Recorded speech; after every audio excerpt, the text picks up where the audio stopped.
자, 그러면 지금부터 유병세 전 전무님으로부터 우리나라 조선 산업에 대한 그 말씀을 듣도록 하겠습니다. 유병세 전무님은 우리 고려대학교 산업공학과 출신이시고 그 조선업에 한 30년 정도 종사하셨습니다. 우리 고려대학교 또 겸임 교수로 또 계시기도 하고요. 자, 지금부터 한 1시간 정도 우리 유병세 전무님의 강의를 듣도록 하겠습니다.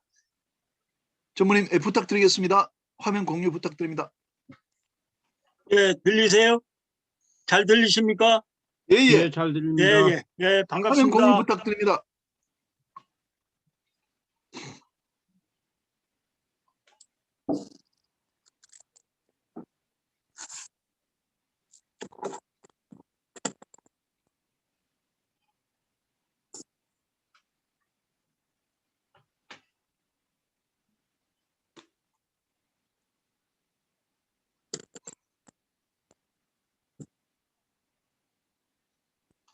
예, 그리고 오늘 좀 특별하게 지금 좀 그 배철남 지금 화면 공유가 안 됩니다. 화면 공유 안 됩니까? 예. 이 화면 공유를 하려면 어떻게 하죠? 밑에 화면은 떴는데. 그 녹색 아까 우리 테스트 했지 않습니까? 그 그게 녹색 보탄 그게 안 보입니다. 녹색 보탄을 누르시면 되는데 그 제일 밑에 화면 공유 안 보입니까? 커서 올리면 제일 밑에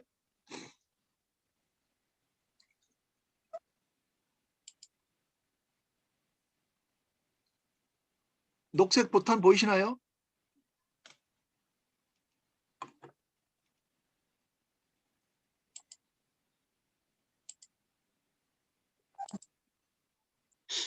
예, 지금 이제 됩니다. 예. 됐습니다. 됩니까? 예. 예, 그렇게 해서 슬라이드 쇼 누르시고 처음부터 누르십시오. 여기서 커서를 슬라이드 쇼로 가져가십시오. 예. 슬라이드 쇼 오른쪽으로요. 슬라이드 쇼 슬라이드 쇼 여기 앞에 화면이 오른쪽에 있습니다. 애니메이션 그 다음에 슬라이드 쇼.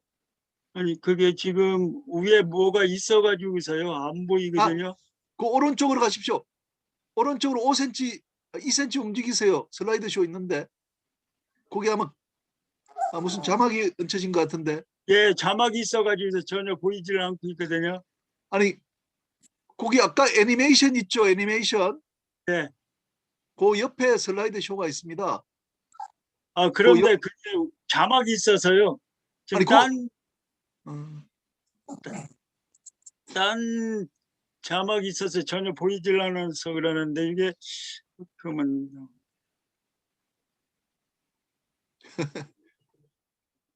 그 나성호 저게 좀 도와주시기 바랍니다.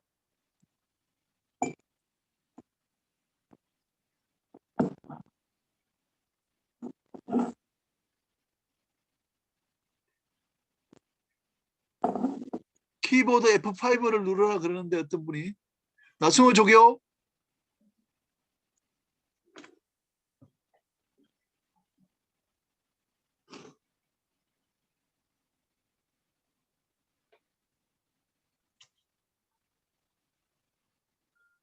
예, 됐네요. 예.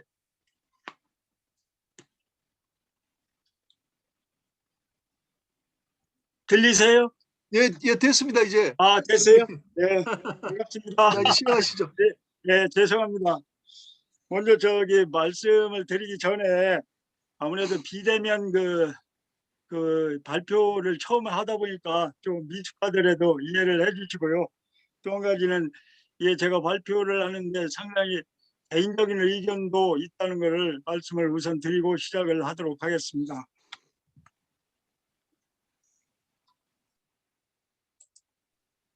먼저 목차는 여기서 한 5번째까지 6번째까지 이렇게 돼 있는데 우선은 오늘의 어떤 우리 조선업이 과거로부터 온 거기 때문에 과거의 어떤 발전 과정을 좀 보고 거기에서 무엇을 우리는 얻을 수 있을까라는 라는 어떤 시사점을 좀 적어봤습니다. 그리고 관련해서 구제기구가 잘못됐는데 국제기구와 좀 IMF에 관련된 거를 잠시 말씀을 드리고, 그 다음에 우리 통계로 본 우리 한국 조선 사람의 현주수를 보고 이 현재 우리 업에 종사하는 또는 실질적으로 조선업을 생각하고 있는 학생 그리고 또 관심자 이런 분들에게 당부의 말씀을 한번 드리도록 하는 순서를 갖도록 하겠습니다. 자, 그러면은 우리가 저 70년대서부터 2020년대까지 10년 텀으로 그 구분을 해서 제가 말씀을 드리도록 하겠습니다. 이 70년대의 어떤 시장 상황이라는 결국은 그 수주량을 보면은 그 시장 상황을 알 수가 있습니다. 그래서 거기에 보면은 70년대 상반기, 70년대 하반기는 제가 의미로다가 상반기라는 개념은 70년서부터 74년까지를 의미하고요.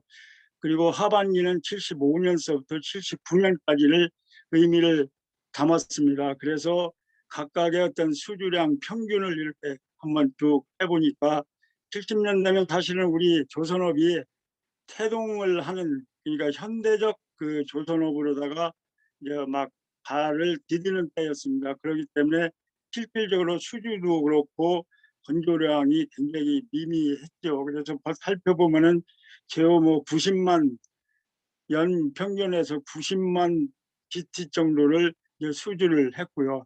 70년대 하반기에는 거기보다 더 못해서 뭐 한 56만 정도 GT를 그 수주를 했고, 건조량 역시 하반기에 상반기에는 거의 뭐 별로 없었으니까 미미하니까 적지 않았고요. 70년대 하반기에서 한 58만 정도를 갖다가 그 건조를 했습니다. 그 정도 지금 생각하면은 엄청난 양이 작지요. 그래서 그때는 진짜 우리 조선소가 그 아주 그 뭐라 그럴까 형편없었다 이렇게 볼 수가 있는데, 어떻든 70년대에 정부가 추진했던 제3차 경제개발 5개년 계획에 이 중화공업 육성이라는 게 있었습니다. 그래서 그때의 현대, 대우, 삼성이 70년대 이 초대형 조선소를 건설하게 돼 있죠.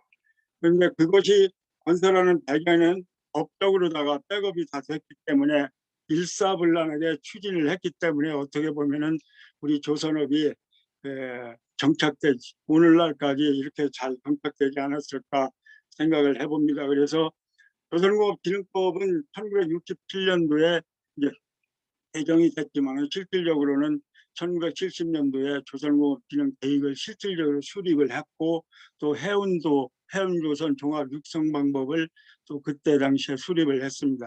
그렇지만은 이때 가장 결정적인 게 두 차례의 오일 쇼크가 일어났어요. 그래서 1차가 1973년도고 2차가 1978년도인데 그 원인은 물론 이제 4차 중동 전쟁도 있었고, 2차 같은 경우는 이란 석유 수출 정제 뭐 이런 것 때문에 이제 오일 쇼크가 일어났는데 세계 경제가 침체가 됐는데, 이때부터 사실은 70년대, 80년대까지 이 영향이 계속 있어 왔죠. 그리고 어찌 보면 나중에 설명을 드리겠지만은 2008년에 리먼 사태가 일어난 후로다가 지금까지 거의 뭐 10년 이상을 15년 정도를 침체를 겪는 거랑 아주 비슷한 현상을 보였죠. 과거에. 그러니까 70년대 두 차례의 오일 쇼크로 인해 가지고서 세계 경제가 침체되면서 우리 역시 해운 경기라든지 조선 경기도 그렇게 오르렀던 것은 없었어요. 그리고 이때 사실은 현대가 건조했던 배가 미인도되는 바람에 그걸 베이스로 해서 아세 상선이 나타났고, 그게 결국은 현대 상선이라는, 지금의 현대 상선은 아니지만은 어쨌든 그 현대의 어떤 해운 기업이 설립되는 큰 요인이 됐죠. 그래서 이때 당시 시사점을 우리가 생각을 해보면은 어떻든 간에 그 정부 주도로다가 중후장기한 산업 중심의 경제개발계획이 추진됐고, 그거에 따라서 우리 조선업이 그래도 상당한 발전이 계기가 됐지 않나 이렇게 보고요. 그 다음에 정부로서도 우리 그 당시에 워낙 후진국이기 때문에 오직 우리나라가 살 길이 고용과 수출이라는 두 마리 토끼를 조선 산업을 통해서 잡으려고 노력을 했지 않나 이렇게 생각을 합니다.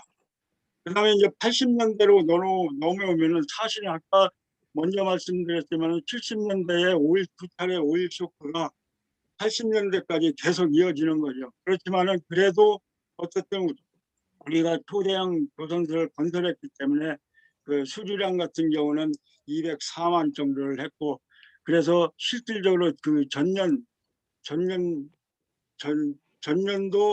하반기 대비해서는 무려 뭐 264.3%의 증가율을 보였고, 역시 80년대 하반기도 역시 43.1%의 증가를 가져왔습니다. 건조량 역시 엄청나게 이제 막 늘어나기 시작을 했죠.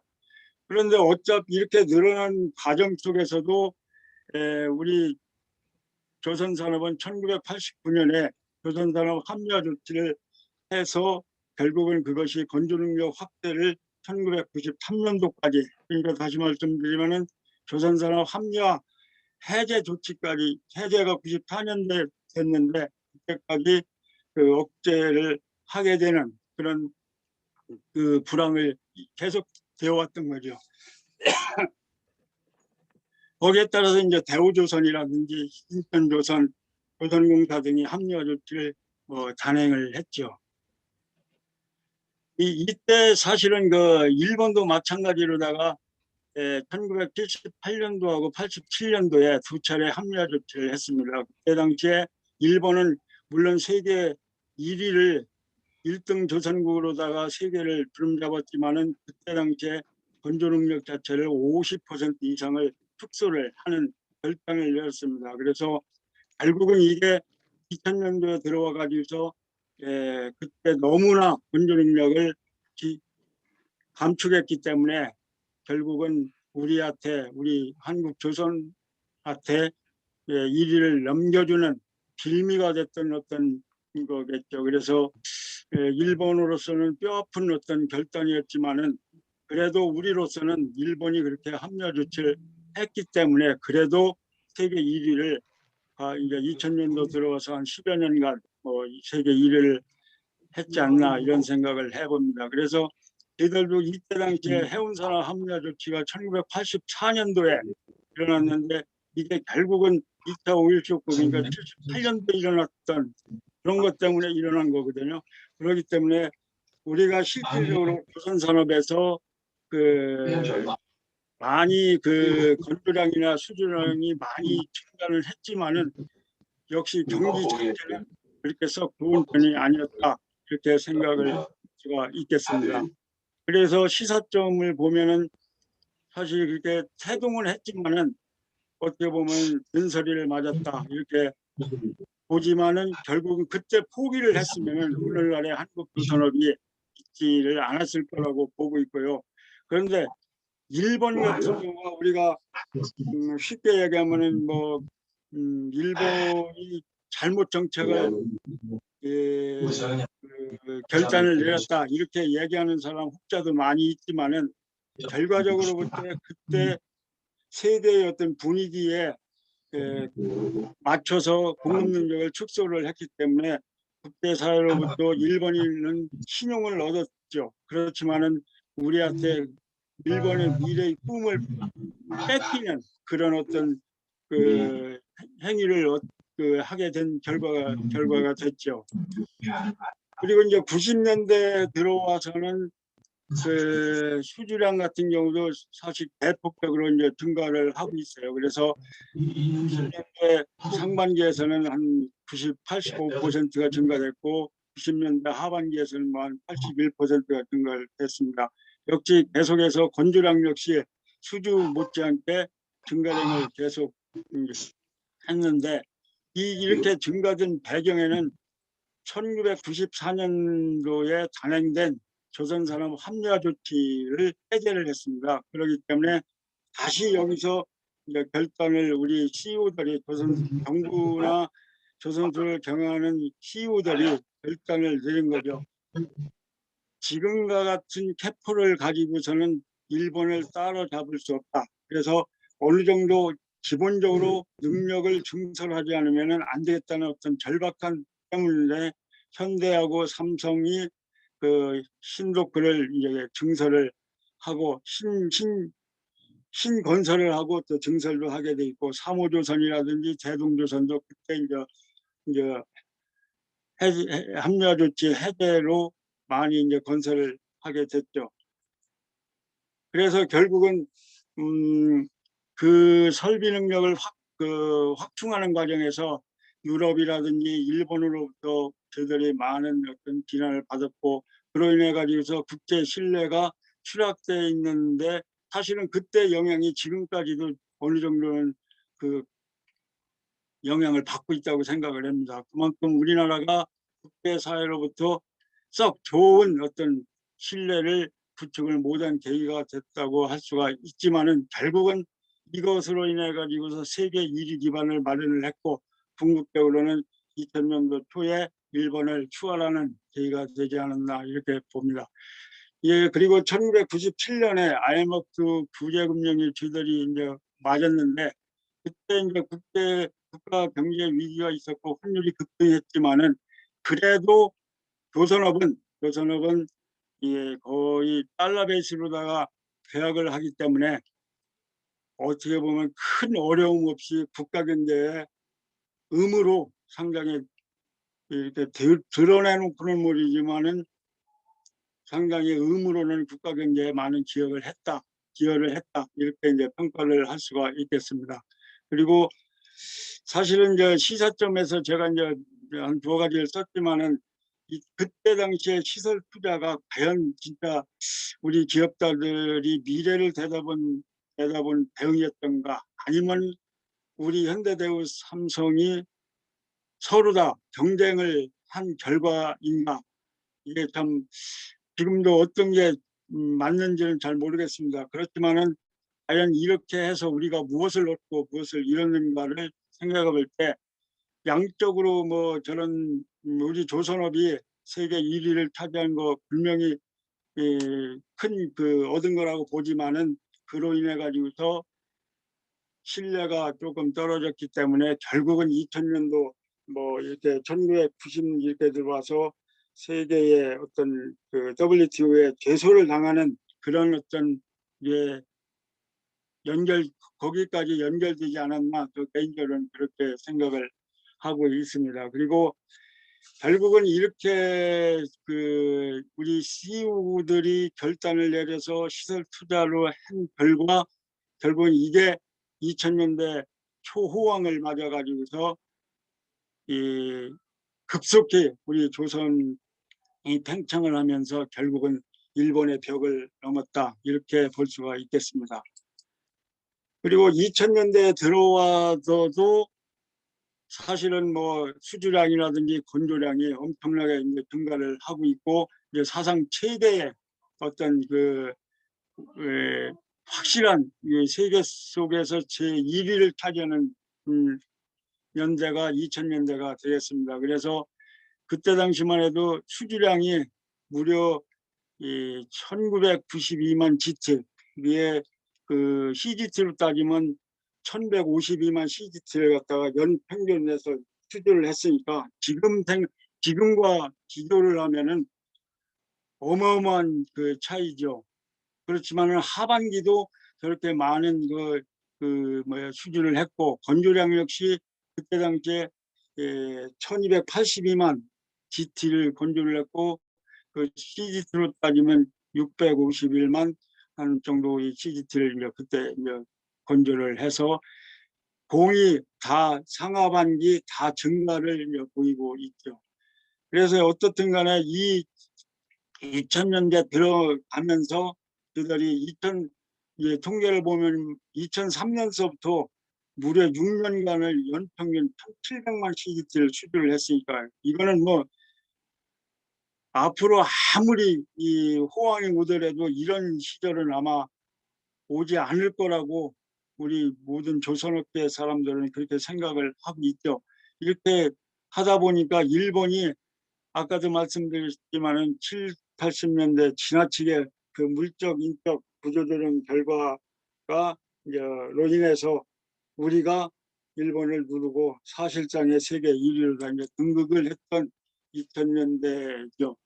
그런데 또 여기에 못지않게 일하다 보니까 갑자기 부상을 하다 보니까 유럽 EC에서 한국을 이제 WTO에 제소를 2002년도에 했습니다. 그래서 이게 지리하게 끌다가 결국은 2005년도에 한국이 승리를 하는 걸로다가 막을 내렸지만은 사실상 뭐 상처뿐인 영광으로다가 볼 수가 있겠죠. 많은 뭐 국제사회로부터의 어떤 그런 것도 있었고 또 지리하게 싸움을 하다 보니까 그 힘을 모아야 될 때 이렇게 분산되는 어떤 이런 부분이 없지 않아 있었습니다. 그래서 결국은 뭐 조금은 우려를 했지만은 그래도 한국이 승리를 해서 다행했었고 이 당시에 저희들이 참 워낙 많은 수주와 건조량을 처리를 하다 보니까 이 당시에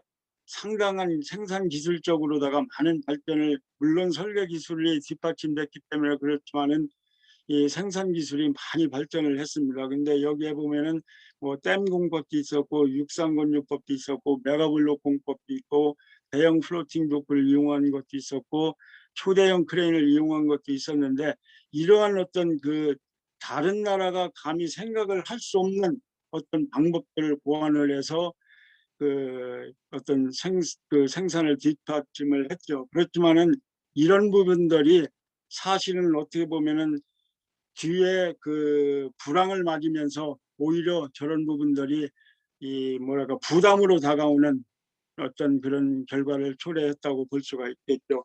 한 가지만 소개를 해드리면 댐 공법이라는 거는 사실은 내가 가지고 있는 도구의 길이가 100m짜리가 있는데 사실은 100한 30m의 예를 들어 컨테이너 메가 컨테이너를 지을 수 있는 방법론을 만들어서 특허까지 획득한 공법이 되겠습니다.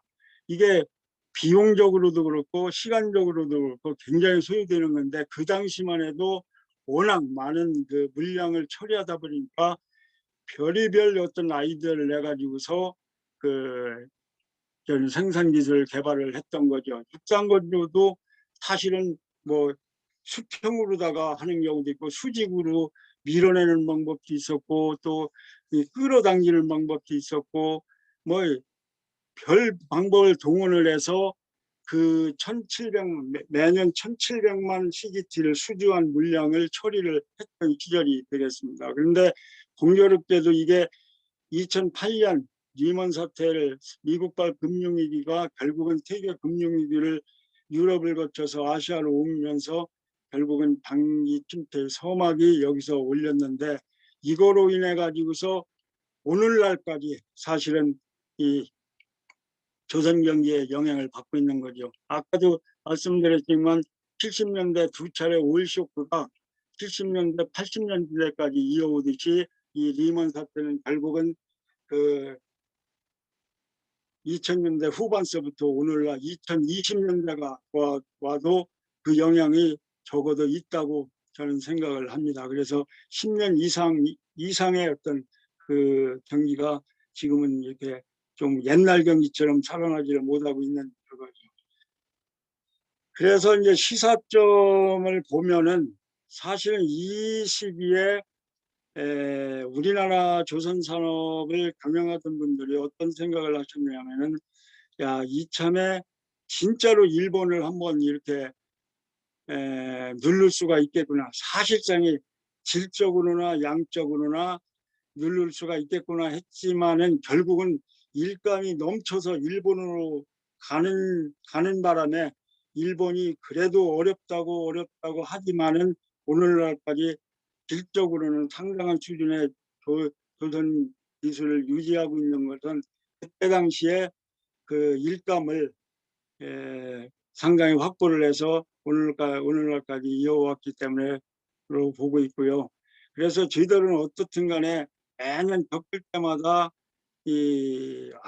조선 해운도 마찬가지이지만은 조선 산업 같은 경우는 매년 안 어려운 때가 없었습니다. 그래서 어떻든 그 어려움이 발생될 때마다 참 기회를 짜가지고서 슬기롭게 극복을 해서 오늘날까지 우리 조선 사람이 왔다고 저는 생각을 합니다.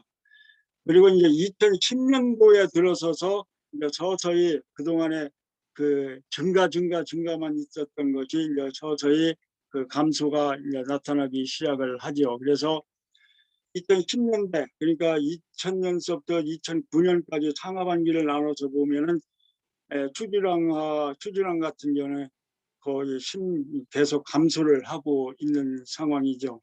그래서 그리고 이제 곤조랑 같은 경우는 2010년도 상반기는 증가했다가 지금 이제 그 하반기부터는 계속 이제 감소 추세를 오늘날까지 사실은 이제 이어오고 있죠. 그래서 그러한 어려움이 이제 계속 발생됨으로써 뭐 어떻든 간에 조선소가 워크아웃이라든지 법정 관리를 많이 가면서 우리 조선소가 어렵게 이제 구조조정을 하고 특히 이제 중소형 조선소는 많이 이제 몰락을 하게 됐죠. 거기에 따라서 뭐 인력도 많이 이제 감축이 이루어졌죠.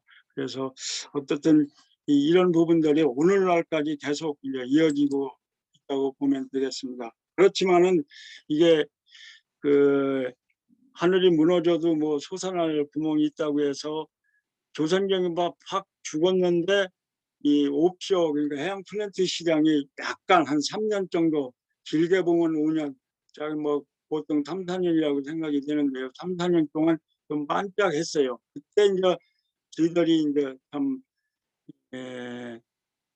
나중에 독이 들 것을 예측을 했더라면은 그렇게 무자비하게 수주를 안 했을 텐데 어떻든 간에 그 뭐 우리 3사가 수주를 많이 했죠. 그래서 2010년서부터 4년간 보면은 평균 투자액이 해양 플랜트만 해도 186억 불씩 했으니까요. 그런데 이게 조금 뒤돌아보서 보면 좀 아쉬운 거는 이때도 사실은 미국이 셰일 오일 앤 가스를 계속 탐사를 하고 그걸 시험을 하고 있었어요. 근데 이게 저희들이 이제 그 판단을 할 때는 이 탐사 기술하고 생산 기술이 경제성을 맞추려면 어느 정도 상당한 시간이 필요할 거다라고 저희들은 예상을 했는데 이게 공교롭게도 진짜로 빨리 되는 바람에 이제 손실이 이제 그 나기 시작을 한 거죠. 우리한테 발주했던 옵션 그런 프로젝트들이 취소 또는 뭐 미인도 사태가 벌어지다 보니까 결국은 우리가 천문학적인 어떤 숫자로다가 그 손실을 받고 그거로 인해서 조선 3사가 금융기관으로부터 많은 제재를 뭐 받고 지금도 사실 이제 받는다고 보면은 되겠습니다. 그때만 그 전까지만 하더라도 사실은 어느 정도 이제 체인지 오더 같은 경우는 어느 정도 인정을 해줬는데 그 워낙 오일 메이저들도 워낙 어렵다 보니까 그 시점을 경계로 해서 비정상으로 다 그동안 관행적으로 인정했던 부분들이 정상화되면서 진짜로 굉장히 어렵게 됐죠. 그리고 그때 그 불평등 계약이라는 게 결국은 독도 조항이 엄청나게 많다는 걸 그때 대인식을 했고 그 후로는 사실은 지금은 이제 어떤 해양 플랜트를 수주할 때 상당한 그런 어떤 독소 조항이라든지 이런 부분에 대한 꼼꼼한 체크와 해석과 서로 협의를 하는 걸로 알고 있습니다. 그렇기 때문에 예전 같지는 않지만 어떻든 그때 당시에는 엄청난 손해를 이제 보고 말았죠. 그리고 이제 그 2000년대 사실은 그 저들이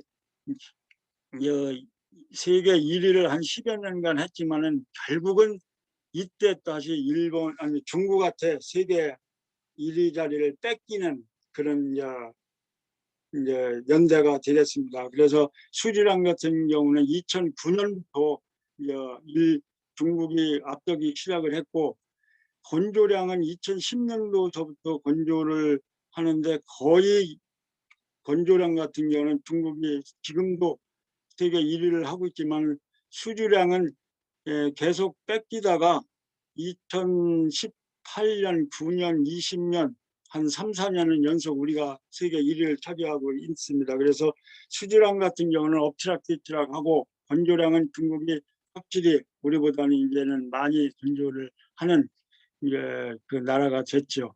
그리고 이제 다시 또 일본이 이제 2018년 11월 달에 또 WTO에 이제 제소를 하는데, 요거는 약간의 어떤 그 여러 가지 정치적 배경이 있는 걸로 해서 그렇게 뭐 조금 큰 저기는 안 했죠. 미정미정했죠. 일본이 개소는 해놓고도 실질적으로 액션 플랜은 안 했는데, 이게 이제 나중에 다시 또 이제 2000년도 2020년도 들어서 이제 제소하는 단계에 또 이르르는데, 어쨌든 이 당시는 그래도 그 미정미정을 했던 걸 말씀을 드리고, 그리고 이제 우리 조선업이 어렵다 보니까 이제 정책 금융기관의 지배력이 강화됐고, 그거에 따라 구조조정이 이제 이루어지면서 지금은 뭐 여러 STX라든지 성동이라든지 한진이라든지 뭐 심지어는 대우 이런 데까지도 M&A 또는 매각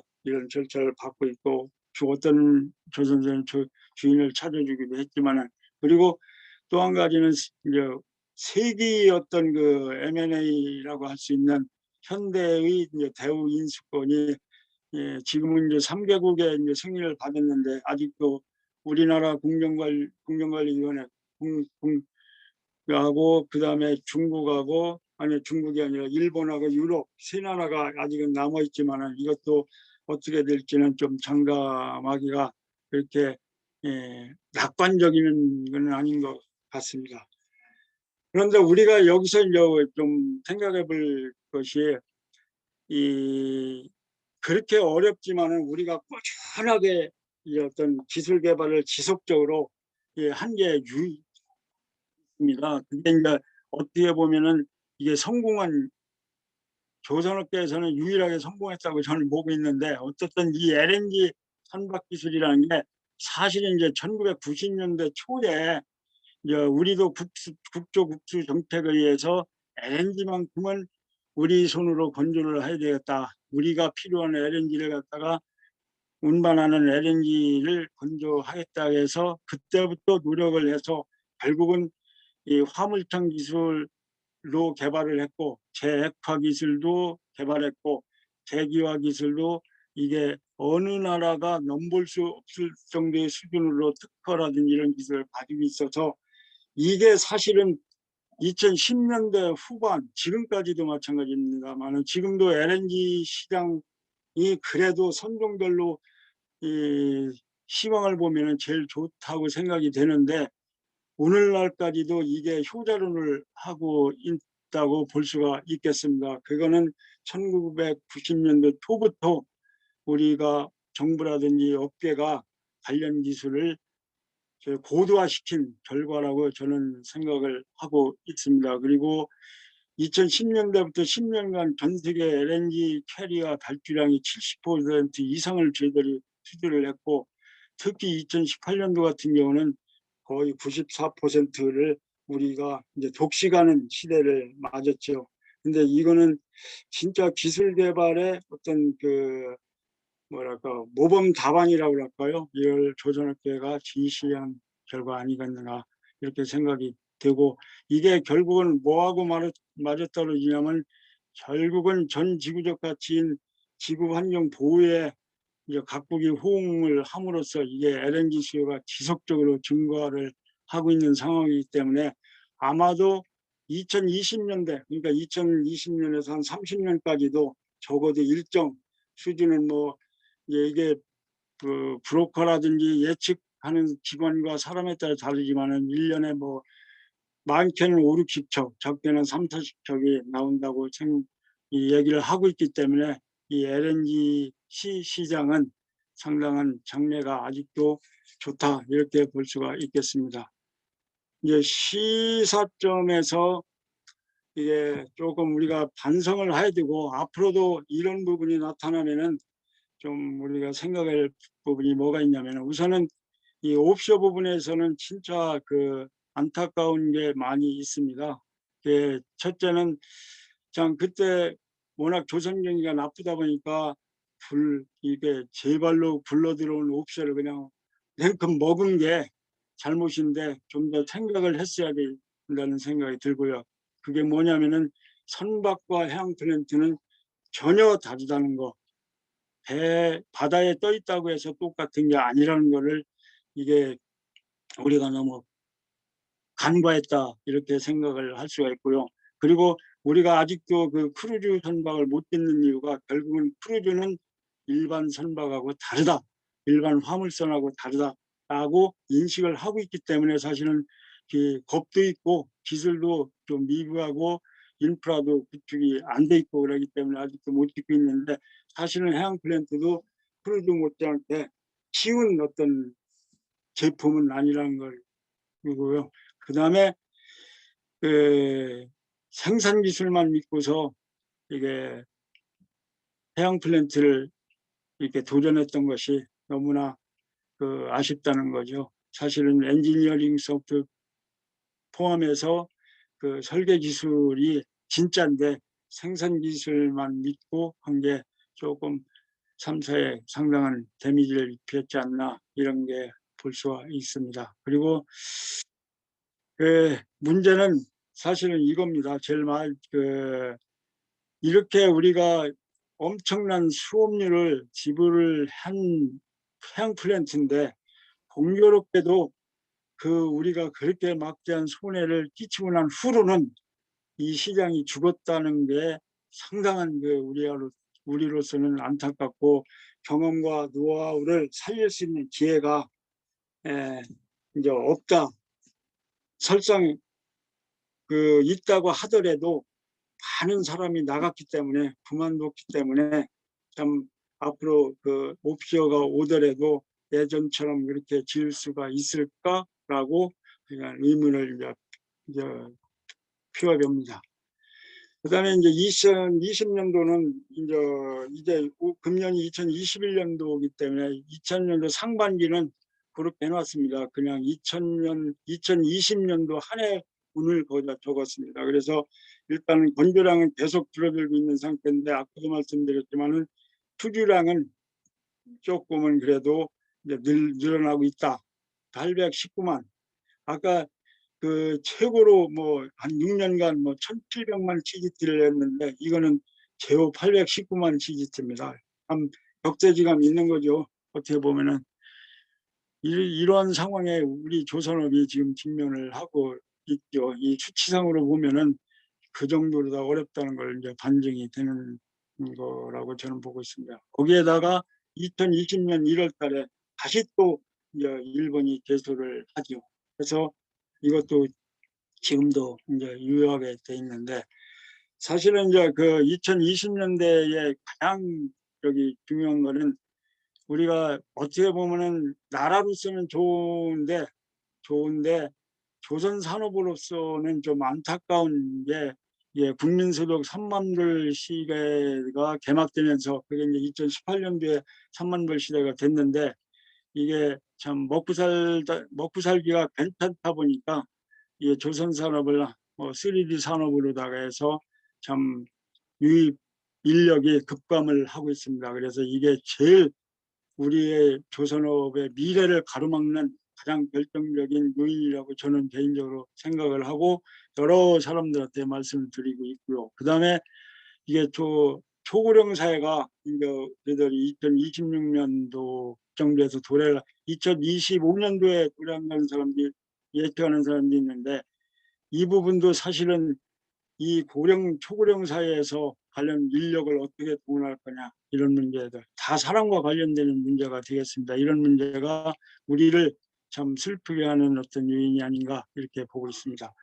그다음에 이 기술과 가격 경쟁 심화가 사실은 이게 워낙 IMO에서 지금 새로운 배들을 요구를 하고 있기 때문에 각 나라가 각축전을 벌이고 있습니다. 사실은. 그래서 이 부분도 사실 사람이 있어야 좀 제대로 된 어떤 새로운 개념의 선박들을 개발하는데 이 부분도 참 걱정은 되지만은 워낙 우리 현대대우 삼성을 중심으로 해서 좀 열심히 하고 있기 때문에 그러고 정부에서도 상당한 이 부분에 뒷받침을 하고 있기 때문에 조금은 괜찮지 않나 이런 생각을 해봅니다. 그리고 이제 또 한 가지는 코로나19가 이게 이제 발생이 됨으로써 뭐 세계 구석구석에 다 어떤 변화를 일으키고 있습니다. 그리고 특히 이제 조선 쪽만 해운도 포함해서 생각을 해보면은 물류하고 인류, 그러니까 사람의 이 이동과 물류의 이동들을 이제 제한 및 통제를 받을 수밖에 없다 보니까 이 정보류가 상당히 중요하게 됐고, 이런 부분에 대해서는 또 우리가 IT 쪽이 워낙 ICT 쪽에 강하다 보니까 뭐 어느 정도는 좀 괜찮다고 보지만은 그래도 이게 저희들이 또 ICT가 강하더라도 이런 저는 일정 부분은 조금 우리가 제한되고 한계가 있기 때문에 이 부분도 이렇게 낙관만은 할 수 없는 거라고 저들은 보고 있습니다. 그리고 시사점을 보면은 이제는 그 인력 확보가 굉장히 중요하다는 말씀을 드리고, 이제는 예, 본전 능력 자체도 이제 줄어들기 때문에 양보다는 질을 고도화시켜 가지고서 실질적인 어떤 세계 1위 조선국을 만들어야 되는 거하고, 그리고 마지막으로 제일 중요한 게 지금까지는 사실은 그 미국, 유럽, 일본, 한국, 중국을 거쳐서 선도국이 이렇게 뚜렷하게 앉는 이렇게 보였는데, 지금은 2010년 후반부터는 IMO라든지 이런 데서 예, 세계적인 어떤 가치를 중심으로 해서 그 새로운 개념의 배들을 요구를 하다 보니까 너도 나도 지금 그 뛰어들고 있거든요. 그러다 보니까 거의 동일선상에 100m 달리기 하는 동일선상에 지금 그 나라가 서 있고 출발을 했어요. 그러니까 결국 이게 퍼스트 무버가 어느 나라가 될지를 모르는 거예요, 지금. 그래서 여기에서 이제 조금 시간이 예를 들어서 몇 년만 가면은 선도국의 어떤 이 선도국 위치가 나타나겠지만은, 아직은 그래도 일본, 한국, 중국, 유럽이 각축전을 벌이고 있기 때문에 우리도 거기에 뒤지지 않기 위해서는 부단한 엄청난 노력을 해야 되겠다는 게 이제 생각이고요. 그리고 첫째, 우리가 세계 1위를 10년을 했고 중국도 지금 뭐 한 10여 년을 하고 있는 거나 마찬가지, 양적으로는 적어도 일본도 40년 이상을 했는데, 어쨌든 이런 거는 지금 과거는 어떻게 보면 뭐 흘러간 거고 지금은 동일선상에 있다고 보는 게 맞다고 저는 생각을 합니다. 그리고 이제 큰 두 번째 테마로다, 이만큼 우리 전 세계 조선업을 좌지우지할 수 있는 그 IMO에 대해서 우리는 그동안 무엇을 했으며 그 어떻게 대응을 해왔는지를 잠깐만 간단하게 설명을 하고 넘어도록 하겠습니다. 사실은 우리가 2000년대 이전은 활동이 거의 없었습니다.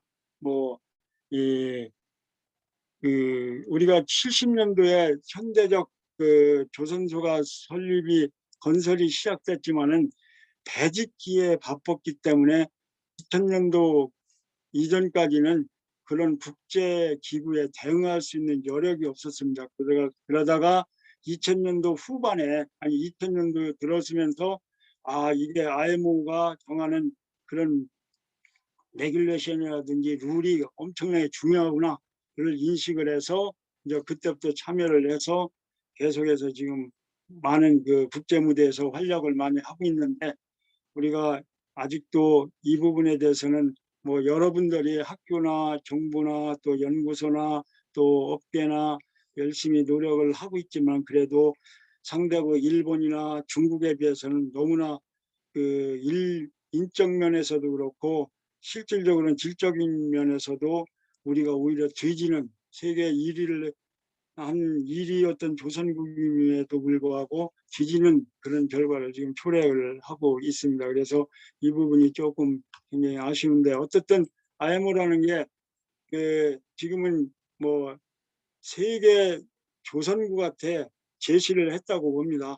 일단은 최종 목표는 어쨌든 선박으로는 언맨드십을 하고 환경 쪽에서는 노에미션십을 제시를 했다고 봅니다. 그게 달성이 가능하냐, 불가능하냐, 이거는 나중에 채취를 하더라도 어쨌든 이 부분은 이제 제시를 했기 때문에 예를 들어서 그린하우스 가스 GHG를 2050년도까지 2008년 대비 50%를 감축을 했기 때문에 이거를 위해서 모든 기술력을 다 동원을 해서 여기에 대비를 해야 될 거고, 그리고 어차피 인력 선원들이 부족을 하기 때문에 점차적으로 언맨드십으로 갈 수밖에 없고, 인력을 최소화시키고 초시화시키면서 자유운항 수준 정도를 고도화시키는 그런 어떤 작업이 필요를 할 거라고 보고 있습니다. 그래서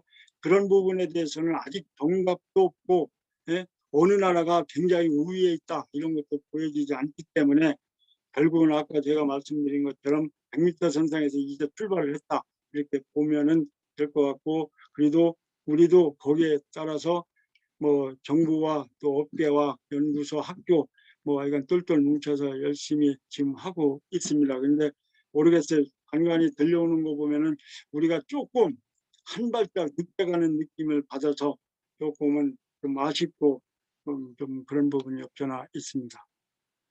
자, 그러면 다음은 수치로 한번 설명을 좀 하도록 하겠습니다. 그동안에 이게 20년도는 아직 이게 그 자료 소스가 IHS 마킷인데요. 이게 옛날로 얘기하면 노이드 자료인데 이게 3월 달 정도가 아주 최종 버전이 나오기 때문에 아직 이걸 안 했습니다. 그래서 2000년서부터 19년간 20년간 통계를 거기에 다 한종일 비교를 해왔습니다. 그래서 우선 수주량에 제일 한번 보면 그 빨간 글씨로 보이는 부분이 있습니다. 이게 이제 2009년도에 명실상부한 일본이 아니 중국이 우리를 처음 이제 따라잡은 때입니다. 그래서 여기서 따라잡기 시작해서 수주가 또 중국이 계속 높다가 결국은 2017년도 18년도 이런 게 가면 한국이 다시 또 역전돼 있거든요. 2020년도 우리가 1등을 했어요. 그래서 아직은 그래도 어디가 1등 국가다라고 하기에는 좀 이르지 않나, 엎치락뒤치락 한다고 볼 수가 있고, 일본은 이제는 그 양적인 경쟁에서는 조금 뒤로 밀렸지 않나 이렇게 보고 있습니다. 이제 건조량도 사실은 2010년도에서의 그 빨간 표시가 중국이 이제 2010년도에 우리를 따라잡아서 이거는 오늘날까지 한 번도 우리가 중국을 이겨본 적이 없는 것 같아요. 그래서 조금 아쉬운 대목이지만 우리가 많이 짓는다고 해가지고서 좋은 건 아니겠죠. 결국은 많이 짓고 이익도 많이 남고 조선소가 발전하는 게 제일 좋은 건데, 어쨌든 간에 양적으로는 적어도 일본한테 아니 중국한테 2010년도부터 주도권이 그래서 그쪽으로 갔다고 보면 되겠습니다. 선도국이 이제 어떻게 보면 서서히 바뀌고 있는 거죠.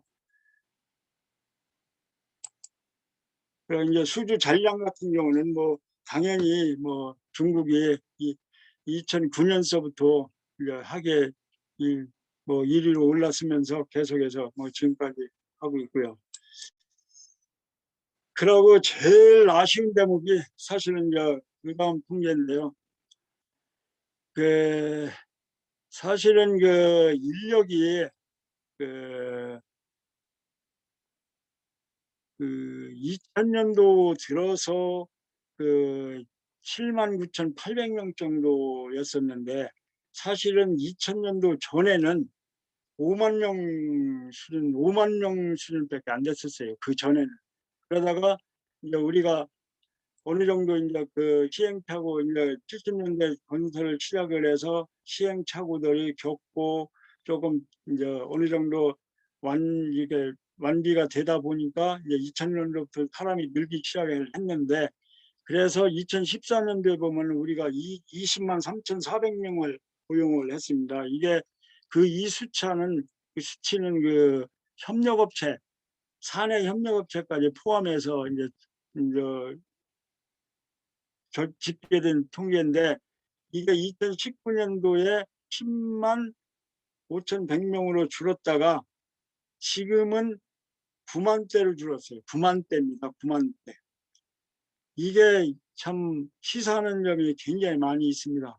과연 이런 상태로 줄었을 때 과연 우리 조선업이 어디로 가야 될까, 과연 잘 될까, 이런 의문을 이제 표시를 하게 하는 거죠. 근데 이제 매출액 대비 R&D는 뭐 워낙 이렇게 좀 높진 않은데 2014년도에 제일 높았다가 뭐 2019년도에 0.79, 아마 그 2000년대도 요 정도 수준밖에 안 될 거라고 저는 보고 있어요. 그래서 어쨌든 이, 이, 이 장에서 얘기를 제가 말씀드리고 싶은 거는 이 인력 변화가 심각하다는 것을 이제 나타내주고, 앞으로 예를 들어서 수주량이 는다고 했을 때 과연 이 인력들을 조달을 할 수가 있겠는가, 이런 게 아무래도 참 걱정이 됩니다.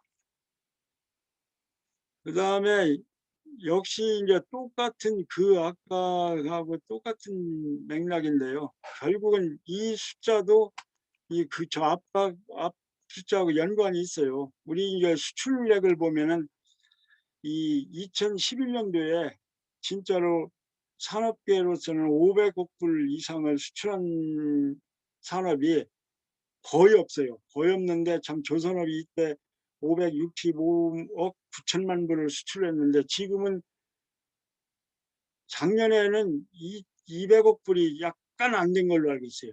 2019년도에 201억 8천만 불인데, 이것도 이제 탑 10에서 이제 탑 10에서 멀어질 수도 있는 상황에 직면을 하고 있다, 이렇게 보시면 될 것 같습니다. 그러니까 2017년도까지는 그래도 탑 5에 항상 들어가지고 그래도 우리 조선업계 종사하는 사람들한테 자긍심, 뭐 아까 인력과 같이 생각해 볼 때 자긍심을 줬는데, 이제는 탑 10도 조금 어렵지 않나, 이런 생각을 해봅니다.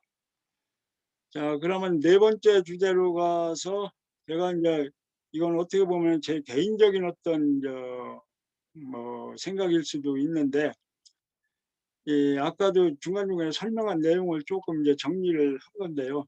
우선 이게 저희들이 바람은 사양 기업은 있어도 사양 산업은 없다는 취지를 말씀을 드리고 싶고, 근데 제일 우려스러운 거는 이 산업으로서 유지를 할 수 있는 캐파가 어느 정도냐 할 때, 산업으로서 유지가 힘들 정도의 캐파로 내려오면은 참 이거는 아니다 싶거든요. 그렇지만은 어쨌든 지금까지 조선 역사가 반색이 되는데 이 어려움들을 다 겪어왔기 때문에 그래도 산업으로서는, 그러니까 조선 산업으로서는 유지를 할 수가 있지 않겠느냐 보고, 여기에 필요한 거는 결국은 워낙 인력도 예전처럼 투급이 어려우니까 포기를 할 줄 알아요. 이건 선택이 아니라 포기를 할 줄 알고, 일정 부분은 포기를 할 줄 알고 그거 나머지에 대해서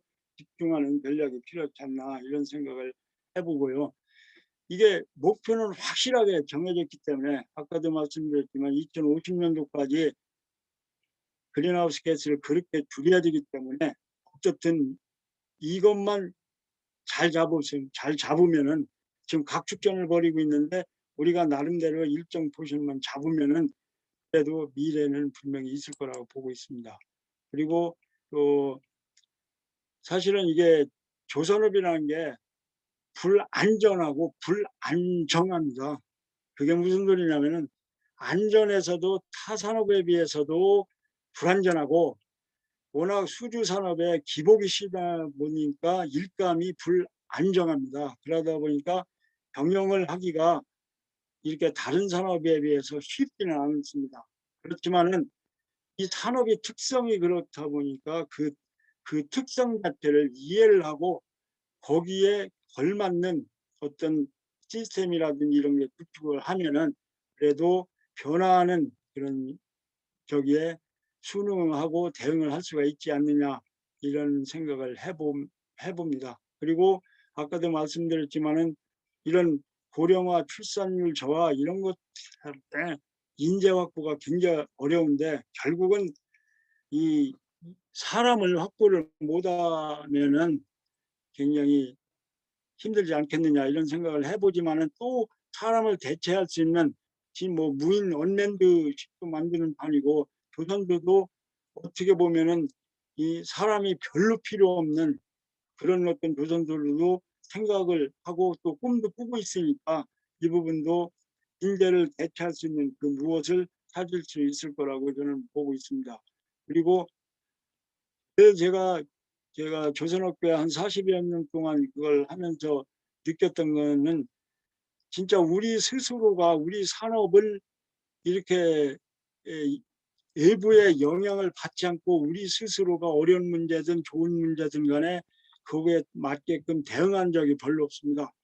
어려우면은 금융기관 국가에 의해서 좌지우지 되고 좋으면은 우리끼리 경쟁을 해가지고서 뭐 이윤도 깎아먹고 뭐 예를 들어서 100억을 벌을 걸 갖다가 뭐 한 2, 30억만 버는 그런 행위를 했기 때문에 모든 문제에서 좀 이렇게 외부의 영향을 너무 많이 씁니다. 그래서 좀 자주적인 조선업을 갖다가 좀 만들었으면 하는 게 이제 늘 이렇게 느껴왔던 겁니다. 그리고 이게 진짜 꽝 잡는 게 매라고요. 이게 이윤을 창출하지 않고서는 기업이 영속할 수가 없잖아요. 근데 이게 우리는 흔히 이렇게 생각합니다.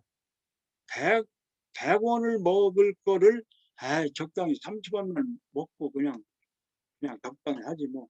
이런 부분들이 경쟁을 통해서 깎아먹는 것 같은 느낌이 들어요. 그래서 그런 부분들이 좀 아쉽다는 걸 하고 있습니다. 그래서 어쨌든 다 모든 일이 모든 산업이 나하기 다 달려있겠듯이 우리도 마찬가지고 참 이 뭐 사양 산업이라 또 뭐 좀 뭐 안 된다 이렇게 할 게 아니고 어쨌든 내일을 위해서 뭐 우리 스스로가 좀 다그치면은 좋은 결과가 있지 않나 이런 생각을 해보고요. 마지막으로 이 표는 뭐 이게 다 아시는 거지만은 어쨌든 저는 여기서 강조를 하고 싶은 거는 여기 지혜로운 여기 구조조정이 있습니다.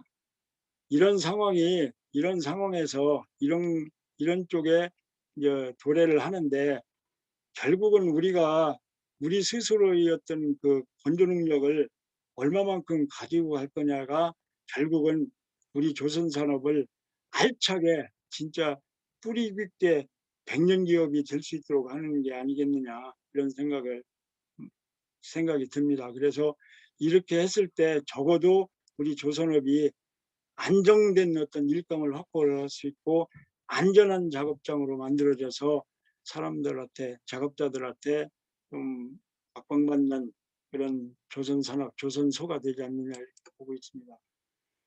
그리고 이건 약간 희망적인 사항이라고 보는데요. 저는 이 통이라는 게 제가 이제 처음 말씀을 드리는 건데 어디 가서도 말씀을 안 드렸는데 이 표가 아주 재미난 게 하나가 있더라고요.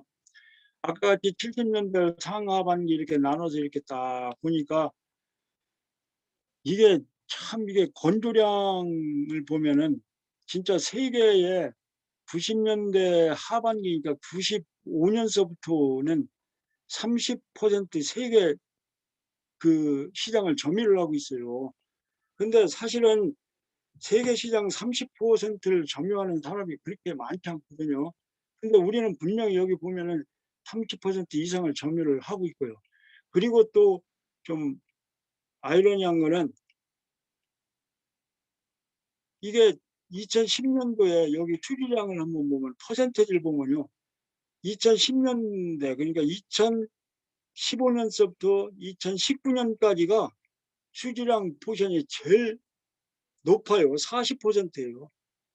이 소리는 뭐냐면은 지금 2015년에서 지금까지 굉장히 어렵잖아요. 어려움에도 불구하고 우리가 40% 이상을 점유를 하고 있어요. 이 소리는 아무리 세계 발주량이 줄어들어도 우리 몫은 분명히 어느 정도 있다는 것을 확연히 표시를 하고 있는 거거든요, 이게. 그렇기 때문에 인력이 좀 부족한다고 해서, 기술이 조금 부족하다고 해서 이거는 포기를 할 수 있는 성질은 산업은 아니라 저는 이렇게 보고 있어요. 그래서 이게 그만큼, 그러기 때문에 이런 어려운 시절에도 이렇게 점유율이 높은 걸 보면은 결코 우리 조선 산업은 사양 산업이 될 수가 없다, 이렇게 저는 장담을 하고 싶습니다. 그러기 위해서는 결국은 우리가 믿는 거는 기술뿐이라는 것을 다시 한번 이제 말씀을 드리고요. 이제 지금까지 했던 걸 한번 쭉 마지막으로 다 이렇게 좀 각인한다고 해서 제가 정리를 한번 해봤습니다. 이게 90년대 성장기를 거쳐 2000년대 성숙기로 접어들면서 양적 및 질적 급속한 성장을 했습니다. 아까 제가 통계적으로 다 보여드렸지만은 이 90년대까지 있잖아요. 90년대까지를 보면은, 그러니까 2000년도를 기점으로 해서 조선업은 확 달라졌거든요. 2000년대까지는 건조량도 500만 CGT밖에 못했어요. 기만해서 500만이 안 됐어요. 그리고 고용인력도 5만이 아니라 4만 몇 명이더라. 최고가 90년대까지, 그러니까 1999년도까지. 그리고 수출도 한때는 아까 14년도에 565억 불 했다고 했는데 2000년도 이전에, 그러니까 99년도 이전에는 다 80억 불 미만이에요. 80억 불. 그리고 뭐 IMO 같은 경우 전혀 하지를 않았고요.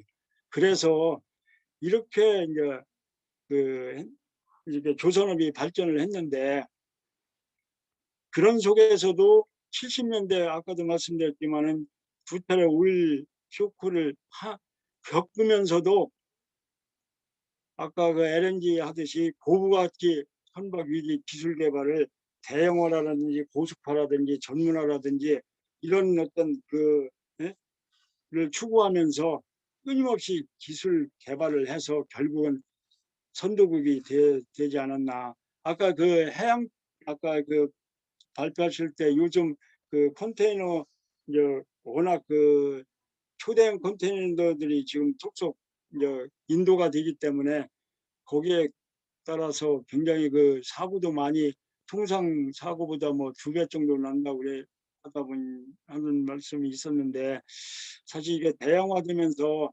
사실은 모르겠어요. 이제 설계라든지 엔지니어링 쪽에서 많은 연구를 해서 별 이상이 없다고 했기 때문에 그런 도면으로다가 배가 만들어져서 이제 출항을 했다고 보는데, 어떻든 간에 이게 대형화되면서 더군다나 컨테이너십 같은 경우는 이렇게 날렵하다 보니까 여러 가지 이제 문제가 있을 수도 있겠다는 생각은 해봤습니다. 제가 뭐 설계 전문가가 아니기 때문에 뭐 확정적으로 말씀드리기는 어렵고요. 어쨌든 그런 부분에 대한, 우리가 사소한 문제도 설계에서 충분히 시뮬레이션을 거치고 그랬으면은 오늘날 같은 사고가 나지를 않았을 거라고 보는데, 어쨌든 그 부분은 조금 아쉬운 부분이 있습니다. 그리고 이제 또 한 가지 또 큰 분기점은 2008년 리먼 사태 이후 지금까지 장기 불황이거든요. 2, 3년을 불황이고 있는데, 이거를 또 기점으로 해서 엄청난 또 변화가 있어요. 그래서 건조량이 최근 2010, 그러니까 거꾸로 해서 보면은 1000만 CGT를 좀 안 돼요, 다. 옛날에는 최고로 막 1500, 심지어는 이제 통계에 따라서는 1600까지도 갔었는데, 이게 5년 연속 1000만 미만이고, 또 수주량도 5년 연속 절반이에요. 아까 1700만 했는데 지금 뭐 800 얼마 이러잖아요. 그러니까 이거고, 인력도 절반이요. 이게 이상하게 절반인 이하로 떨어지는 이런 어떤 관리 포인트들이 몇 가지 있어요. 근데 이게 굉장히 중요한 팩터들이거든요. 그리고 건조 능력도 한때는 뭐 1,700 뭐 이렇게 뭐 했다가 지금은 뭐 1,000만에서 1,100만 kbt가 건조 능력이라고 지금 뭐 얘기를 하고 있는데, 어쨌든 이런 어떤 것들이 조금 이제 2008년 리먼 사태 이후에 나타나는 현상들이라고 저는 보고 있습니다. 그리고 일하다 보니까 후방 산업인 기자재 산업이 뭐 굉장히 조금 급속 위축이 될 수밖에 없는 거죠. 왜냐하면 중소조선소가 몰락이 됐고 대형조선소도 조정됐고, 그러고 제가 조금 안타깝게 생각하는 건 요즘 이 수주하는 선박들이 상당히 고부가치 선박이고, 국산 기자재가, 다시 말해서 외국산 기자재가 탑재되는 선종 비중이 높아요. 특히 이제 가스 캐리어 같은 경우가 제가 그 작년 12월 수주 전량으로 이렇게 보니까 한 40%가 가스 캐리어거든요. 그러면은 가스 캐리어에 과연 우리 국산 기자재가 얼마나 탑재되는가는 저는 잘 모르겠어요. 근데 일반 화물선보다는 상당히 낮다고 저는 이제 보고 있습니다. 그래서 이런 부분들이 우리 조선 산업을, 아니 기자재 산업을 어렵게 만들고 있는 상황이고, 사실 이 후방 산업인 기자재 산업이 이렇게 급속하게 위축이 되면은 조선 산업은 자연적으로 위축될 수밖에 없습니다.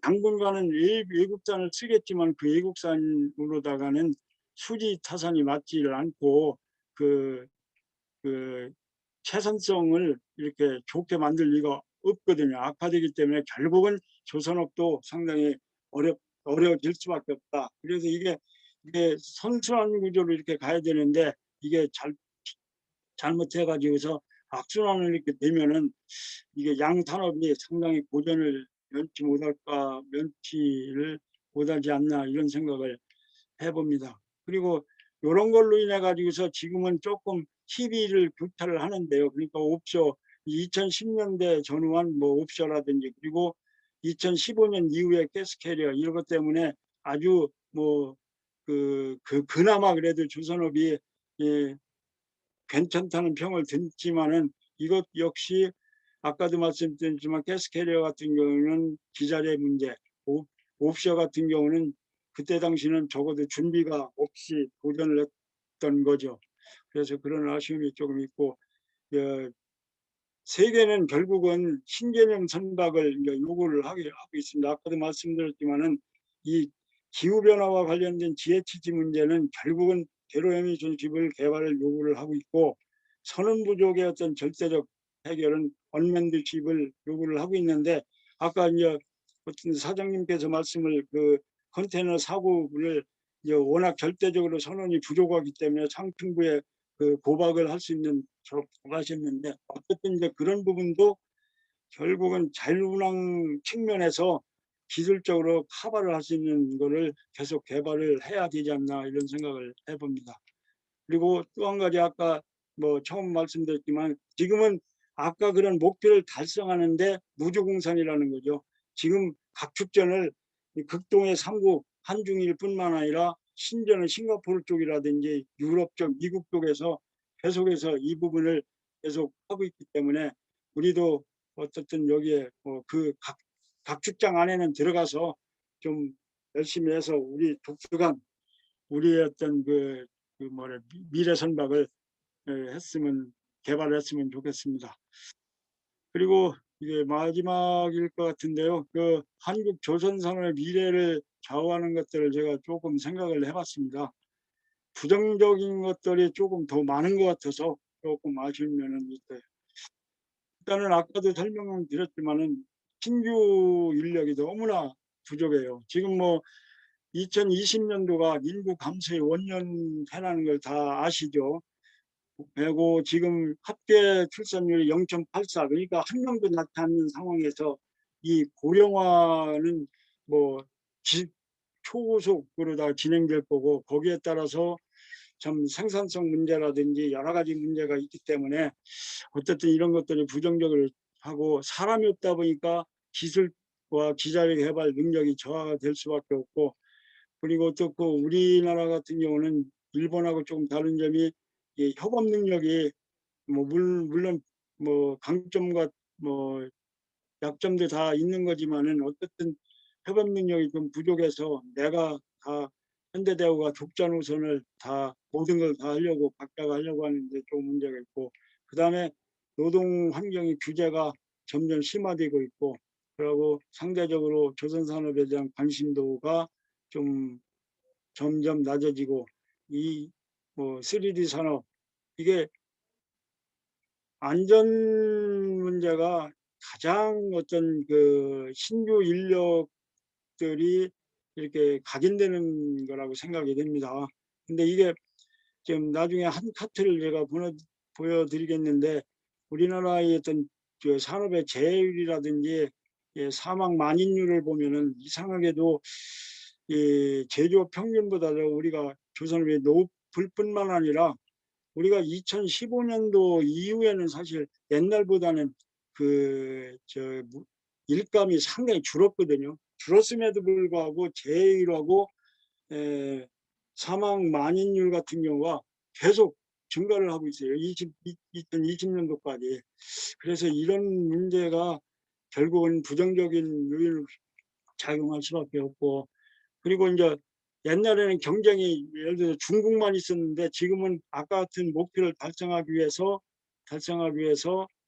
그 여러 나라가 같이 경쟁 그 장에 들어왔기 때문에 경쟁국이 너무 많다는 것도 부정적인데, 사실 또 긍정적인 걸 또 하나 생각해 보면은 그 선주의 신뢰도가 아직은 우리나라 배가 품질과 여러 가지 면에서 괜찮다는 평을 받기 때문에 중국보다는 비교 우위에 조금 있는 것 같고요. 그다음에 이게 장점인지 단점인지는 모르지만 조선 전업도가 높은 대기업이 현대대우, 삼성이 버티고 있다는 게 사실은 장점으로다가 할 수도 있어요. 예를 들어서 아까도 제가 산업으로서의 존재 여부를 물었을 때, 현대대우, 삼성 중에 하나라도 없어지고 만약 또 두 개가 없어진다 그러면 과연 조선 산업으로서 과연 대한민국에서 존재가 가능하겠는가, 이런 의문이 들거든요. 그래서 현재는 적어도 현대대우, 삼성이 있기 때문에 좀 긍정적인 걸로 다 봤습니다. 그리고 아직은 그래도 인력이 신규 인력은 없지만은 조선해양과 관련된 인력은 인력 기관인 대학하고 조선해양과가 있는 대학하고 전공 있는 대학이 아직도 꽤 많습니다. 4년제 대학은 한 20개가 넘을 거고, 뭐 전문대학을 포함하면 뭐 35개 정도는 되지 않나 이렇게 보고 있기 때문에 이것도 긍정적이라면 긍정적이고, 제가 가장 그래도 좋게 생각하는 거는 한국 해운의 성장성이라고 생각합니다. 지금 작년도도 우리나라 해운사가 우리 조선업계에다가 발주한 게 한 그 12.26%, 그러니까 이 2020년도를 기준으로 해서 과거로 따져서 한 6년 정도를 계속 10% 이상을 이들한테 발주를 하고 있습니다. 그래서 상당히 고무적이고 또 괜찮다고 생각이 되는데, 문제는 요새 이제 작품의 어떤 언론 보도를 보면은 우리 해운이 뭐 코로나 때문에도 해운대금 5개년 계획이 차질을 빚고 있고, 뭐 해운회사의 전체 뭐 자산 평가액이 굉장히 밑이 상위 랭킹도 아니고, 또 뭐 컨테이너의 어떤 그 선사들의 어떤 능력을 해보면은 HMM이 그렇게 썩 상위 랭킹에 있는 것 같지도 않고, 그래서 그런 부분이 어쨌든 조금은 아쉽지만은 저는 그 우리 해운의 성장성은 무한하다고 생각을 하고 있습니다. 왜냐하면은 우리나라는 수출을 먹고 사는 나라이기 때문에, 수출 안 하면 죽는 나라이기 때문에 우리 해운업은 빨리 어느 정도 어떤 캐퍼를 유지를 해야 된다고 저는 생각을 하고 있습니다. 그리고 또 상대적으로 중국이나 이런 데보다 인프라가 우리가 좀 수준이 양호하지 않나, 이런 생각을 해봅니다. 그래서 부정적인 것들과 긍정적인 것들을 조금 나눠서 생각을 했습니다. 그리고 이게 이제 진짜로 우리 조선업이 사는 일이라고 저는 생각하는 게 뭐냐면은, 조선업은 수주 산업입니다. 수주 산업에서 결정적인 건 기술 뭐 이런 걸 다 떠나서 우선은 수주를 못하면 죽게 돼 있습니다. 그렇기 때문에 수주 경쟁력 확보하고 그 유지가 관건이라고 저는 생각을 합니다. 그래서 지금 이제 장기적으로 지금 상당히 그 이제 옛날에 그 초호황기 때 발주는 그게 정상인 발주가 아니거든요. 비정상이거든요. 근데 이제 정상으로 돌아오면은 이 장기적으로 보면 전 세계에서 3,500만 내지 4천만 CGT가 발주가 된답니다. 그러면은 우리가 30%를 점유를 한다고 그러면은 아까 제가 표를 보여드렸지 않습니까? 그러면 1,050만에서 1,200만 CGT를 이제 우리가 가지고 갑니다. 맥시멈으로 해서 예를 들어 1,200만 정도만 유지를 하면은 이거는 아주 양호한 베스트라고 생각을 하는데 이 부분도 뭐 이렇게 쉽지는 않죠. 왜냐하면은 작년도도 뭐 한 800명만을 한 걸로 알고 있는데 이게 쉽지는 않은데 어떻든 뭐 이 부분이 되지 않고서는 지금의 공급 능력을 막 축소를 하면은 결국은 조선업은 조금씩 좀 하향 곡선을 겪을 필요가 있기 때문에 이 부분을 위해서 노력을 해야 되고 만약에 20%를 가져오면 700에서 800만 시집입니다. 그러면 이거는 현재 많은 조선소들이 뭐 조조정을 했다고 하지만은 이거 현대대우 삼성도 어느 정도는 구조조정을 해야 된다는 논리일 수밖에 없거든요. 그래서 이렇게 가지 않기 위해서 어쨌든 수주 경쟁력을 확보를 해야 되고 수주 경쟁력을 확보하는 방법은 딱 한 가지입니다. 결국은 선주의 마음에 들어야 되거든요. 그러니까 우리 스스로가 우리 산업, 우리 조선소에 우리는 이런 매력이 있다. 그런 걸 보여줘야지. 기술이나 사람이나 납기나 뭐 하여간 원가나 이런 면에서 하야 선주들이 오기 때문에 그런 부분에 대해서 보완하는 노력을 해야 되고 그리고 지금까지는 이윤을 갖다 최소화해서 이윤 최소화 전략을 했다면은 이윤 극대화를 위한 전략이 필요합니다. 왜냐면은 이게 아무리 배를 많이 지야 뭐 손실나면 소용없잖아요.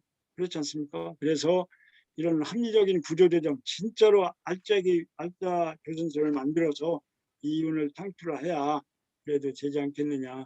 근데 그럴 가망성이 많이 있습니다. 왜냐하면은 워낙 많이 조선소가 몰락을 했어요. 그렇기 때문에 지금 남아있는 조선소라도 제대로 된 조선소를 만들면은 뭐 하여간 빛은 있다고 저는 보고 있습니다. 여기에서 제가 이제 다 그 다음부터는 다 이제 쭉쭉 넘어갈 텐데요. 이게 이만큼 이제 그 고령화 시점이 이렇다는 거 어렵다는 걸 말씀을 드리고 이런 쪽으로 보면은 우리 조선업이 하여간 거기에 종사하는 사람들이 부단한 노력이 필요해요. 그 사람을 많이 끌어들일 수 있는 그런 부분이 필요하고 그리고 또 배가 부르면은 아무래도 이런 부분이 있잖아요. 근데 우리가 3만 부를 2018년에 됐어요. 근데 일본은 무려 1992년도에 됐거든요. 근데 일본이 사실은 이 시점에서 거의 조선업이 몰락이 돼 있어요. 이게 역사가 가르치고 있는 거기 때문에 우리도 여기에 꼭 따라갈 필요는 없지만은 자칫하면은 여기에 걸려서 서서히 일본처럼 될 수도 있는 개연성이 있다는 걸 보여주기 위해서 이 표를 넣습니다. 그리고 요거는 뭐 생략을 하기로 하고요. 요 머스크도 생략을 하기로 하고 그 다음에 요 우리나라 해운 쪽에서 내수시장 비율을 한번 쭉 제가 봤어요. 그랬더니 요 2020년도가 12.26%예요. 그러면은 적어도 15년 이후로는 이게 산업이 해운업도 어렵고 우리도 어렵다 보니까 이게 발주가 10% 이상은 꾸준하게 이렇게 우리 조선업계로 오고 있어요. 그러다 보면 이게 아까도 말씀드렸지만 상당히 고무적이고 이런 부분들이 좀 더 높여져서 상생할 수 있는 어떤 길이 될 수 있는 모멘텀이 됐으면 좋겠다는 것을 좋겠다고 저는 생각을 하고 있습니다. 그리고 이거 한번 보시면은 이게 2000년서부터 2019년으로 20년 동안 이 아까 이제 안전성하고 안정성을 제가 설명드릴 때 저기 했는데 이 제야율을 보면은 이게 파란 게 이게 조선업입니다. 근데 공교롭게도 이게 2015년 14년 경에서부터 이게 대체적으로 이렇게 쭉 떨어지다가 이때부터 다시 쭉 올라가거든요. 네.